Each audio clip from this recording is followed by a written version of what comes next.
ಆತ್ಮೀಯ H16 news ಅರ್ಥಾತ್ ಹೇ ಸೀತಾರಾಮ್ಗೆ ಸ್ವಾಗತ. ನಾನು ನಿಮ್ಮವ MI ಅಥವಾ ಮಲ್ಲಪ್ಪ ಜೋತ್ ಅವರು. ಇತ್ತೀಚೆಗೆ ಒಂದು ಸುದ್ದಿ ಹಬ್ತಾ ಇದೆ.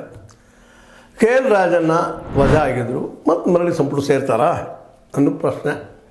ಅದು ತುಮಕೂರಿನಲ್ಲಿ ನೀಡಿದಂಥ ಇಂಟರ್ವ್ಯೂ ಅಂದ್ರಲ್ಲ, ಅವರು ಸಂದರ್ಶನದಲ್ಲಿ ಹೇಳ್ಕೊಂಡಿದ್ದಾರೆ ಯಾಕೆ ಮರಳಬಾರ್ದು, ಇದೇ ಅವಧಿಯಲ್ಲಿ ಯಾಕೆ ಮರಳಬಾರ್ದು ಅನ್ನುವಂಥ ಮಾತನ್ನು ಮಾತಾಡಿದ್ದಾರೆ. ಅಂದ್ರೆ ಅಷ್ಟು ಕಾನ್ಫಿಡೆನ್ಸ್ ಇದ್ದಾರೆ ನಾನು ಮರಳ್ತೀನಿ ಅಂತೇಳಿ. ಆದರೆ ಇದರ ಅರ್ಥ ಇಲ್ಲಿವರೆಗೆ ಏನೇನೋ ಚರ್ಚೆಗಳಾಗ್ತಾಯಿತ್ತು.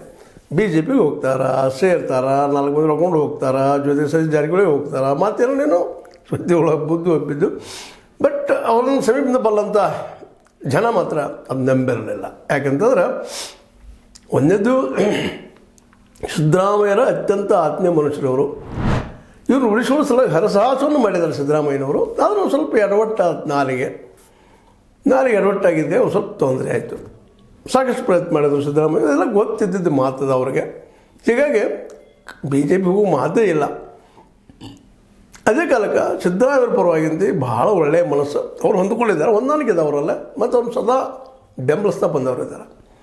ಹೀಗಾಗಿ ಅವ್ರಿಗೊಂದು ಕಾನ್ಫಿಡೆನ್ಸ್ ಇದೇ ಓದಿಲ್ಲ ಮತ್ತು ಮರಳಿ ಕ್ಯಾಬಿನೆಟಿಗೆ ಬರ್ತೀನಿ, ನಾನು ಮಿನಿಸ್ಟರ್ ಆಗ್ತೀನಿ ಅನ್ನೋಂಥ ಒಂದು ವಿಶ್ವಾಸ ಆಗಲಿ.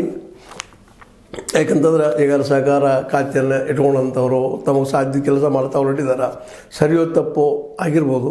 ಅವ್ರನ್ನ ಇಲ್ಲಿವರೆಗೆ ಒಂದು ಸ್ವಲ್ಪ ಪ್ರಾಬ್ಲಮ್ ಮಾಡಿದ್ದೇನಮ್ಮ ಅಂದ್ರೆ ಅವ್ರು ನಾಲಿಗೆ ಮೇಲೆ ಮಾತಾಡೋದು ಏನೇನೋ ಮಾತಾಡ್ತಾ ಇರ್ತಾರೆ, ಸ್ವಲ್ಪ ಆವೇಗಕ್ಕೆ ಒಳಗಾಗ್ತಾ ಇರ್ತಾರೆ.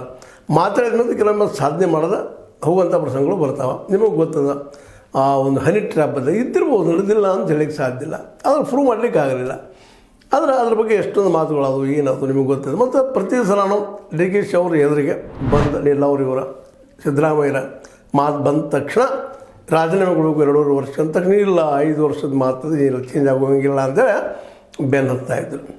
ಜೊತೆಗೆ ತಮ್ಮದೇ ಅಂತ ಒಂದು ಏನಪ್ಪ ಅಂತ ಬನವನ್ನು ತಯಾರು ಮಾಡಿಕೊಂಡು ಸತೀಶ್ ಅವರು ಇವರು ಮುಂದೆ ಅದ್ರ ಜೊತೆಗೆ ಇನ್ನೊಂದು ಕೆಲವೊಂದು ಜನ ಈ ಒಂದು ಸರ್ಕಾರದಲ್ಲಿ ಪ್ರಮುಖ ಪಾತ್ರ ವಹಿಸ್ತಾ ಸಿದ್ದರಾಮಯ್ಯರಂದ್ರೆ ನಾವಪ್ಪ ಅನ್ನುವಂಥ ಉತ್ತರ ಕೊಡುವಂಥ ಪ್ರಯತ್ನ ಮಾಡ್ತಾಯಿದ್ರು. ಅಹಿಂದ ಮೂಮೆಂಟಿಗೆ ಸಾಕಷ್ಟು ಒಂದು ಬಲವನ್ನು ತುಂಬ ಕೆಲಸ ಮಾಡ್ತಾಯಿದ್ರು. ಯಾಕಂದರೆ ಈಗಾಗಲೇ ಗೊತ್ತದ ಕರ್ನಾಟಕ ಮಟ್ಟಿಗಿಂತ ವಿಶೇಷವಾಗಿ ಲಿಂಗಾಯತ್ ಮತ್ತು ಒಕ್ಕಲಿಗ ಸಮುದಾಯಗಳು ಡಾಮಿನೆಂಟ್ ಇದ್ದಾರೆ. ಇಲ್ಲಿವರೆಗೆ ಆಡಳಿತ ಮಾಡಿದ್ರೆ ಮ್ಯಾಕ್ಸಿಮಮ್ ಅವರೇ ಇದ್ದಾರೆ. ಅದನ್ನು ತಪ್ಪಂತಲ್ಲ, ಅವರು ಆ ರೀತಿಯಾಗಿ ತಮ್ಮ ಕೆಲಸ ಮಾಡಿದಾರೋ ಅಥವಾ ಜನರಿಗೆ ಮುಟ್ಟುವಂಥ ಸಾಹಸ ಮಾಡಿದಾರೋ ಅಥವಾ ಅವ್ರಿಗೆ ಅನುಕೂಲಗಳಿದ್ದಾವೋ ಆ ಮಾತು ಬೇರೆ ವಿಷಯ, ಚರ್ಚೆ ವಿಷಯ. ಆದರೆ ಇಲ್ಲೇ ಅವ್ರು ಬಿಟ್ಟು ವಿಶೇಷ ಉಳಿದವ್ರು ಯಾರಿಲ್ಲ. ಏನೋ ಹಿಂದೊಮ್ಮೆ ರಾಮಕೃಷ್ಣ ಹೆಗಡೆ ಅವರು, ಅರಸರವರು, ಮುಂದೆ ಅದರ ನಂತರ ಇತ್ತೀಚಿನ ತನಕ ಒಂದಿಷ್ಟು ಬೇರೆ ಬೇರೆ ಕನ್ನಡವ್ರು ಬಂದಿರ್ಬೋದಿಲ್ಲ ಅಂತಲ್ಲ, ಆದರೂ ಭಾಳ ಕಡಿಮೆ. ಎಷ್ಟು ಚಿಂತಿರೋರಿಗೆ ಆಗಿಲ್ಲ, ಅದು ನಿಮಗೆ ಗೊತ್ತಿದ್ದ ವಿಷಯ. ಅದ ಆಗಬೇಕಾಗಿತ್ತು ರಾಸಯ್ಯನವರು, ಆಗಲಿಲ್ಲ, ಇತಿಹಾಸ ಅಲ್ಲ. ಅದರ ನಂತರ ನಮ್ಮ ಖರ್ಗೆ ಅವ್ರು ಆಗಬೇಕಾಗಿತ್ತು, ಅವರು ಆಗಲಿಲ್ಲ. ಇನ್ನು ಮುಂದೇನು ಗೊತ್ತಿಲ್ಲ. ಯಾಕಪ್ಪ ಅಂತಂದ್ರೆ ಇಲ್ಲಿ ವ್ಯವಸ್ಥೆನ ಆ ರೀತಿ ಅದ. ಅದೇನು ಇರಲಿ, ಅಹಿಂದ ಮೂಮೆಂಟ್ ಮಾತ್ರ ಇದರಲ್ಲಿ ಯಶಸ್ವಿಯಾಗಿ ಒಬ್ಬ ಕುರುಬ ಸಮುದಾಯದಿಂದ ಬಂದಂಥ ಒಬ್ಬ ವ್ಯಕ್ತಿ ಇವತ್ತು CM ಆಗಿದ್ದಾರೆ ಅನ್ನೋದು ಅಷ್ಟೇ ಗಮನಾರ್ಹ. ಹೀಗಾಗಿ ಅಹಿಂದ ಮೂಮೆಂಟನ್ನು ನೆಕ್ಸ್ಟ್ ಗಟ್ಟಿ ಮಾಡ್ಕೋಬೇಕು. ಅಹಿಂದ ಅನ್ನೋಕ್ಕಿಂತ OBC ಎಂದು ಕರೀರಿ ನೀವು ಅದಕ್ಕೆ ಬೇಕಾದ್ರೆ. ಇಲ್ಲಿ ಕರ್ನಾಟಕದಲ್ಲಿ ಅಹಿಂದ ಮಾಡ್ಕೊಂಡಿದ್ದಾರೆ. OBC ಮತ್ತು ಅದಕ್ಕಿಂತ ಕೆಳಗಿದಂಥ SC ST ಈ ರೀತಿ ನಾವು ಸ್ಟಾರ್ಟ್ ಮಾಡ್ತಾ ಬರ್ತಿದ್ವಿ. ಆ ದೃಷ್ಟಿ ಇಟ್ಕೊಂಡು ಇವತ್ತು ಒಂದು ಕಾಂತರಾಜ್ ಆಯೋಗವನ್ನು ನೇಮಿಸಿದ್ರು. ಅದು ಯಾಕೋ ಫಲ ಕೊಡಲಿಲ್ಲ, ಎಲ್ಲ ವಿರೋಧ ಬಂತು, ಏನೋ ಆಯಿತು. ಅದರಲ್ಲೂ ವಿಶೇಷವಾಗಿ ಒಕ್ಕಲಿಗ ಮತ್ತು ಲಿಂಗಾಯತ ಸಮುದಾಯವರು ತೀವ್ರವಾಗಿ ವಿರೋಧ ಮಾಡಿದ್ದಕ್ಕಾಗಿ ಬದಿಗೆ ಸೇರಿತು ಅನ್ನೋದು ಈಗಾಗಲೇ ಇತಿಹಾಸ ಪಟ್ಟುಕೋದಂಥದ್ದು. ಈ ವಿರೋಧ ಏನಪ್ಪ ಅಂದರೆ ಈ ಅಹಿಂದ ಸಂಘಟನೆಯನ್ನು ದೊಡ್ಡದು ಮಾಡ್ಕೊಳ್ಳೋಂಥ ಒಂದು ಪ್ರಯತ್ನ ಈ ಸಂದರ್ಭದಲ್ಲಿ ಮಾಡೋ ಕೆಲಸವನ್ನು ಇವತ್ತು ಸಿದ್ದರಾಮಯ್ಯ ಮಾಡ್ತಾಯಿದ್ದಾರೆ. ಅದರಿಂದ ಸತೀಶ್ ಅವರು ಇದ್ದಾರೆ, ಜೊತೆಗೆ KL ರಾಜನ್ ಇದ್ದಾರೆ, ನಾಗೇಂದ್ರ ಅವರು ಇದ್ದಾರೆ, ಹಿಂಗೆ ಅನೇಕರು ಇದ್ದಾರೆ. ಅದು ಅವ್ರಿಗೆ ತಮ್ಮ ಶಕ್ತಿಯನ್ನು ಬಲ ಮಾಡ್ಕೋಬೇಕಪ್ಪ ಅನ್ನೋದು ಸಹಜದ ತಪ್ಪಂತ ಅನ್ಲಿಕ್ಕೆ ಆಗೋದಿಲ್ಲ. ಅದನ್ನು ಅದು ಎಷ್ಟರ ಮಟ್ಟಿಗೆ ಆಗ್ತದೆ ನೋಡು. ಯಾಕಂತಂದ್ರೆ ಹಿಂದುಳಿದ ಸಮುದಾಯದಲ್ಲೇ ಆರ್ಥಿಕವಾಗಿ ಬಲ ಇಲ್ಲಂಥ ಜನ ಭಾಳಷ್ಟು ಇದ್ದಾರೆ. ಎಲ್ಲೋ ಒಂದಿಷ್ಟು ಅಲ್ಲೋ ಜಾರಕಿಹೊಳಿ ಅಂತವರು, ನಾಗೇಂದ್ರ ಅಂತವರು, KL ರಾಜನ್ ಅಂತವರು, BJPಯಲ್ಲಿ ಶ್ರೀರಾಮುಲು ಅಂತವರು, ಅಲ್ಲೇ ಇಲ್ಲೇ ಸ್ವಲ್ಪ ಏನೋ ಒಂದಿಷ್ಟು ಇದ್ದಾರೆ, ಇಲ್ಲಂತಲ್ಲ. ಆದರೆ ಅವರು ಒಂದು ಒಕ್ಕಟ್ಟಾಗಿ ಇಡೀ ಸಮುದಾಯವನ್ನು, ದಲಿತರನ್ನು, ಇನ್ನುಳಿದವ್ರನ್ನ ತಮ್ಮ ತೆಕ್ಕಿಗೆ ತೆಗೆದುಕೊಂಡ ಒಂದು ಬಲಿಷ್ಠವಾದಂಥ ಈಗಾಗಲೇ ಕಾಂತರಾಜ್ ವರದಿ ಪ್ರಕಾರ ಈ ರಾಜ್ಯದಲ್ಲಿ SC OBC ST ಜೊತೆಗೆ ಮೈನಾರಿಟಿ ಕೂಡಿದರೆ ಒಂದು 80-85% ಆಗ್ತದೆ ಅಂತ ಒಂದು ಚಿತ್ರದ ಮುಂದೆ ಕಣ್ಮುಂದೆ ಬರ್ತಾಯಿದೆ. ಇಲ್ಲಿವರೆಗೆ ಹೇಳ್ತಾ ಇದ್ರು ಇಲ್ಲಿ ಲಿಂಗಾಯತ ಹೆಚ್ಚಿದ್ದಾರೆ ರೀ, ಒಕ್ಕಲಿಗರು ಹೆಚ್ಚಿದ್ದಾರೆ ಅಂತಿಲ್ಲ. ಆದರೆ ಈ ಸರ್ವೆಗಳು ಈ ರೀತಿ ಹೇಳ್ತಾ ಇದ್ದವು. ಈ ಎಲ್ಲ ನಡೆಯಲ್ಲೇ ಮತ್ತು ಇನ್ನು ಮುಂಬರುವ ದಿನಗಳಲ್ಲಿ 2026ರಲ್ಲಂತೂ ಕೇಂದ್ರ ಇದ್ದಿದ್ದಿಲ್ಲ, ಈ ಸರ್ವೆ ಮಾಡಿಸಿ ಬಿಡ್ತೀವಿ ಅಂತ ಹೇಳ್ತಾ ಇದ್ದಾರೆ. ಎಷ್ಟು ಮಟ್ಟಿಗೆ ಮಾಡ್ತಾರೋ ಗೊತ್ತಿಲ್ಲ. ಯಾಕಂದರೆ ಇಲ್ಲಿವರೆಗೆ ಅದರ ಮುಂದೆ ಹಾಕ್ತಾ ಬರೋದ್ರಲ್ಲಿ ದೊಡ್ಡ ಪಾಲು ಅವ್ರದ್ದು ಆದಷ್ಟು ಮುಂದೆ ಹಾಕ್ತದೆ. ಬೀಸುತ್ತಂತ 100 ವರ್ಷ ಆಯುಷ್ ಅಂತ ಹಂಗೆ ನಡೀತದೆ. ಬಟ್ ಇದು ಎಲ್ಲಿವರೆಗೆ ಅದೆಲ್ಲ ನೆನಪಿಟ್ಕೊಂಡು ಇವತ್ತು KN ರಾಜನ ಇಲ್ಲಿ ಉಳಿದಿದ್ದು ಅಂತ ನಮಗೆ ಅನ್ನಿಸ್ತದೆ. ಯಾಕಂದ್ರೆ ಒಮ್ಮೆ ಏನೋ ತಪ್ಪು ಹೆಜ್ಜಿಟ್ಟು ಈಗಾಗಲೇ ನಾಲಿಗೆಯಿಂದ ತಪ್ಪು ಹೆಜ್ಜಿಟ್ಟು ಒಂದು ಸ್ವಲ್ಪ ಹಿಂಸೆ ಇರ್ತಾ ಇದ್ದಾರೆ. ಅದರಲ್ಲೂ ಸಿದ್ದರಾಮಯ್ಯ ಮೇಲೆ ಒಂದು ಸ್ವಲ್ಪ ಪ್ರೀತಿ ಹೆಚ್ಚಂತೇಳಿ ಹೆಚ್ಚಿಗೆ ಮಾತಾಡಿರ್ಬೋದು, ಇಲ್ಲಂತಲ್ಲ. ಆದ್ರೆ ಈ ನಾಲಿಗೆಯಿಂದಾಗಿ ಅನೇಕ ತೊಂದರೆಗಳು ಅನುಭವಿಸಿದ್ರೆ ಮೊನ್ನೆ ದೊಡ್ಡ ಹೊಡೆತವನ್ನು ತಿಂದ್ರೆ ಆ ಮಾತು ಬೇರೆ. ಅದರಲ್ಲೂ ಇನ್ನು ನನಗೆ ಏನೋ ಇಂಟರ್ವ್ಯೂದಲ್ಲಿ ಮತ್ತೊಂದೆರಡು ಮಾತು ಹೇಳಿದ್ರು, ನಾನು 3 ಮಂದಿ ಇದನ್ನು ಮಾಡೋದಕ್ಕೆ ಕಾರಣ ಅದಾರ, ಹಾಗೆ ಹೀಗೆ ಅಂತ ಹೇಳ್ತಾರೆ ಅವರು. ಇರ್ಬೋದು ಅವ್ರ ದೃಷ್ಟಿಯಲ್ಲಿ ಯಾರು 3 ಮಂದಿ ಏನು ಹೆಸರು ಹೊಡಿಲಿಲ್ಲ. ನಾವು ನಂತರದಲ್ಲಿ ಇದು ಅಧಿವೇಶನ ಮುಗಿದ ಮೇಲೆ ನಾನು ಹೋಗಿ ಹೇಳ್ತೀನಿ ಅನ್ನೋಂಥ ಮಾತನ್ನು ಆ ಸಂದರ್ಭದಲ್ಲಿ ಮಾತಾಡಿದ್ದಾರೆ. ಒಟ್ಟಾರೆಯಾಗಿ ಅಹಿಂದ ಮೂಮೆಂಟನ್ನು ಅಥವಾ OBC ಮೂಮೆಂಟನ್ನು ಒಡಿಲಾರ್ದಂಗೆ ಒಕ್ಕಟ್ಟಿನಿಂದ ಒಯ್ಯುವಂಥ ಒಂದು ಸಾಹಸವನ್ನು ಈ ಸಂದರ್ಭದಲ್ಲಿ ಸತೀಶ್ ಜೊತೆಗೆ ನಮ್ಮ KN ರಾಜನ, ನಾಗೇಂದ್ರ ಮತ್ತು ಇನ್ನುಳಿದವ್ರು ಮಾಡ್ತಾಯಿದ್ದಾರೆ ಅನ್ನೋದು ಸ್ಪಷ್ಟ ಆಗ್ತಾಯಿದೆ.